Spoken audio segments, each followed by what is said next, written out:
kejadian Isra Mi'raj? Bukan. Jadi reaksi yang lebih saya ingat bukan pada saat alam barzah, tapi sakaratul maut. Jadi ada seseorang yang sedang sakit, parah, berat, seakan-akan sulit. Orang sekarang juga, di zaman kita sekarang juga sering bertanya, kalau ada yang sulit gitu, ada apa? Ya, Gitu. betul. Apakah ada hal-hal yang memaafkan atau ada yang mistis atau apalah. Nah ini kejadiannya seperti itu. Jadi ada yang sulit. Ketika kepada baginda Nabi disampaikan ada sahabat sakit, baginda Nabi datang atau seperti itu dalam riwayatnya. Kemudian baginda Nabi melihat alam malakuti itu. Baginda Nabi tanya, di mana orang tuanya, di mana ibunya, ini carilah datang. Terus kata baginda Nabi SAW, apakah putra ibu berbuat sesuatu yang ibu tidak maafkan? Gitu. Beliau itu diam saja. Berkenankah ibu memaafkannya? Diam. Kama Rasulullah SAW. Kemudian Nabi sampaikan, berkenankah ibu memaafkannya untuk demi aku? Baginda Nabi meminta, lakukan ini untukku. Kalau entah kesalahan apa yang diperbuat anak itu sehingga berat, kata baginda Nabi Sallallahu Alaihi, ya untuk Rasulullah, berkenankah kau maafkan? Ibunya iya. Lalu lepaslah ruh anak itu. Setelah selesai sholat pemakaman, Nabi sampaikan, sebelum ibunya memaafkan, di hadapan anak ini ada makhluk yang malakutinya menyeramkan, berat, gelap dan sebagainya. Begitu maaf terbuka, ia berubah jadi yang menyenangkan. Gitu. Nah, memaafkan itu mungkin berat, pahit. Tapi karena itulah masih hitam, masih gelap. Tapi begitu memaafkan. Kalau soal memaafkan, kita harus banyak belajar sama Kiai. Salah. Karena Kiai itu kan dari kecil tuh sudah menyaksikan hal seperti itu. Hal seperti apa? Ya, misal orang tua dihujat. Nah, itu tidak gampang memaafkan orang. Karena dulu waktu kecil, saya juga orang tua saya itu penjaga masjid ya guys. Setiap di sana tuh kan ada penabuhan beduk ya. Nah, beduk itu dibasi batas sampai 3 hari aja. Cuma anak-anak di kampung itu pengen memukul beduk itu di 4 hari. Dan setiap 4 hari itu bapak saya itu bersuara. Jangan, sudah selesai. Nah, seiring waktu anak-anak itu tidak terima. Akhirnya mereka melakukan, ya kalau istilah sekarang mah kejahatan verbal ya, gitu, menghina segala macam, dan tertujunya kepada saya. Jadi kalau soal kita harus belajar sama Kiai. Ya. Tidak sih Pak. Saya ini hanya ada satu kalimat dari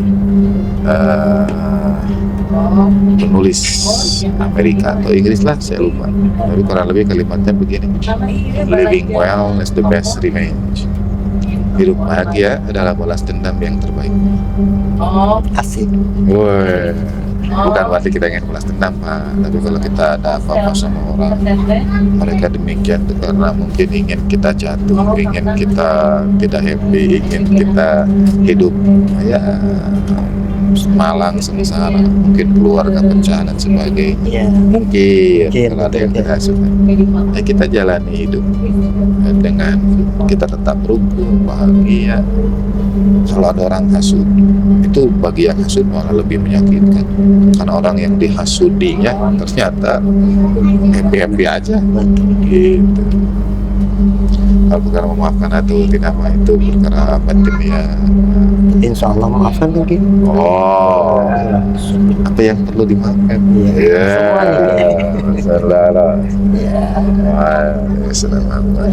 Berarti kita berusaha untuk bersihkan hati ya. Ya, betul. Dalam perjalanan. Dalam perjalanan kan kadang-kadang kalau misalkan kita menghadirkan atau yang meninggal itu kan mendoakan supaya dia pulang dengan membawa hati yang bersih, gitu kan. Nah, itu kan kalau misalkan kita di dunia, aku juga mendengar dari Allah yang Maha Sahabat. Pokoknya sesuatu itu bisa, walaupun kita anggap sebagai dunia, kadang-kadang bisa menjadi akhirat, begitu kan ya. Saya juga teringat ketika nonton terakhir gitu, terakhir ya Salman kata begitu kan ya, ketika mobil dipakai buat mengantarkan orang yang sakit itu berubah menjadi akhirat gitu kan. Padahal itu adalah dunia gitu kan. Nah, gitu. Mungkin ada terang lebih lanjut ya sehingga kita merujuk ke situ. Sebetulnya dunia ini bukan segala sesuatu yang kita jalani hidup di bumi ini dalam hayat kita ini. Tapi dunia itu dari bahasa Arab yang artinya daniyun, sesuatu yang rendah. Jadi kalau tujuannya rendah itu duniawi. Tujuannya malahan ya. Ya, jadi digunakan untuk hal-hal yang tidak luhur, yang rendah, itu duniawi. Kalau tidak luhur itu gimana? Nah, sementara akhirat dari kata ukhra yang artinya yang lain. Jadi kita harus melihat sesuatu yang lain. Misalnya seperti tadi kendaraan, syariatnya kita lihat yang mengantarkan orang dari titik ke titik yang lain. Tapi kalau kita lihat dari perspektif yang lain, oh ini khidmat, ini membahagiakan, ini silaturahmi. Nah, ini ukhrawi dia, ada yang lainnya. Kalau duniawi itu misalnya nih makan cukup kenyang saja, itu duniawi. Tapi kalau dengan makan ini, ya Allah, saya mudah-mudahan kuat ibadah, saya kuat khidmat. Nah, itu ada yang lain. Itu yang yang ukhrawi.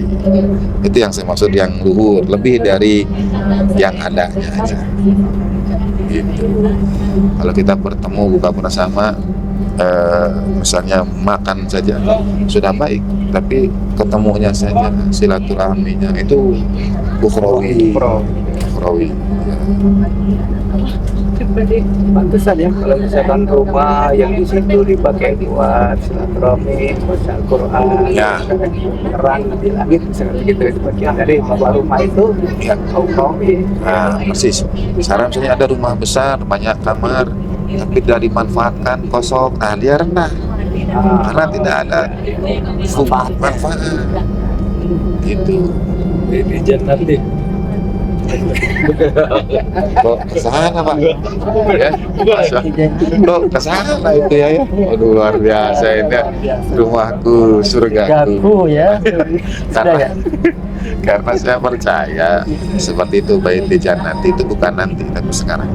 Jadi bagaimana mungkin kita bisa punya rumah di surga nanti kalau rumah kita di dunia tidak jadi surga kita? Gitu. Asik.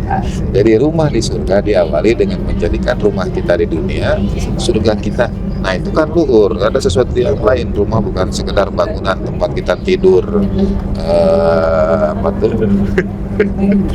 Tapi rumah kita menemukan kedamaian. Rumah misalnya kalau di luar banyak hal keras lah kehidupan, masuk ke rumah adem. Nah, itu kan surga. Betul. Yang panas di luar masuk ke rumah tentrem. Nah, itu surga. Gitu. Jangan sampai kebalikannya. Oh iya. Di rumah panas, Di luar di luar adem. Itu dia menemukan ademnya di luar, surganya berarti di luar. itu di Sumatera kali di rumah. Ya? Rumahnya panas. Oh, makasih. Itu termasuk juga bukan hanya harta ya, mungkin juga ilmu juga ya. Ya. Ilmu, kalau ilmu bisa jadi dunia, Oh, ilmu bisa jadi dunia kan? apa di dunia? Ilmu, Ilmu. ya kan punya ilmu, Oh, ya, dan apakah ilmu itu duniawi atau ukhrawi? iya, Tergantung. Kalau digunakan untuk sesuatu yang rendah tadi itu, ya, jadi misalnya ya, memanipulasi orang lain, cari keuntungan, itu mungkin sesuatu yang rendah. Tapi kalau niatnya untuk khidmat, itu sesuatu yang luhur, itu yang ukhrawi. Ini indah nih bebatuan kiri kanan kita nih. wah, Masya cadas Allah, nih. itu cadas. Kita membelah